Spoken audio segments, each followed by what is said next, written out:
Ang distansya na naghiwalay sa TNT, at kay Mikey Williams, sa nakalipas na 23 buwan, ay mas lumawak pa. Gayunpaman, kamakailan lamang, ang ilang mga pag-unlad ay ginawa. Ayon sa maraming mapagkukunan, nakausap ni Mikey Williams sa telepono, si Coach Chot Reyes ilang araw na ang nakalipas. Ito ay hindi malinaw kung ang chit-chat ay isasalin sa isang deal, ngunit ang katotohanan na sila ay nag-uusap, ay nagpapahiwatig ng isang potensyal na break sa kanilang samahan. Bagamat naiintindihan ng kampo ni Mikey, ang kapangyarihang taglay ni Reyes, sa loob ng MVP Group. Pero desidido ang Phil-M mula sa LA, gusto lang niyang i-hoop at ilagay ang lahat ng puot sa likod niya.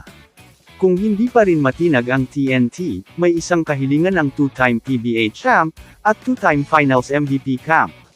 Bitawan ang kanyang mga karapatan, o ipagpalit siya. Posible ito, tulad ng ipinakita sa mga kaso ni Bobby Ray Parks, at Kiefer Ravena, na parehong ikinagalit ng MVP Group top brass. Noong umalis ito, ngunit sa huli ay nabigyan ng green light, na lumipat sa Japan B-League. Wag na sana maging matigas ang TNT management kay Mikey, kasi bihira lang, ang pagkakataon may isang shot sila, para mag-Grand Slam ngayon. Mahihirapan talaga sila, kasi wala ng RHJ na siyang nagdadala ng offense nila, lalo pa wala din si Jason Castro. Matatagalan na naman magkaroon ang TNT, ng ganitong pagkakataon, kapag pinalampas pa nila ito, kaya dapat kunin na nila ulit si Mikey Williams. Kayo na mismo ang makapagsasabi, na okay si Mikey, kahit sa practices walang problema sa kanya.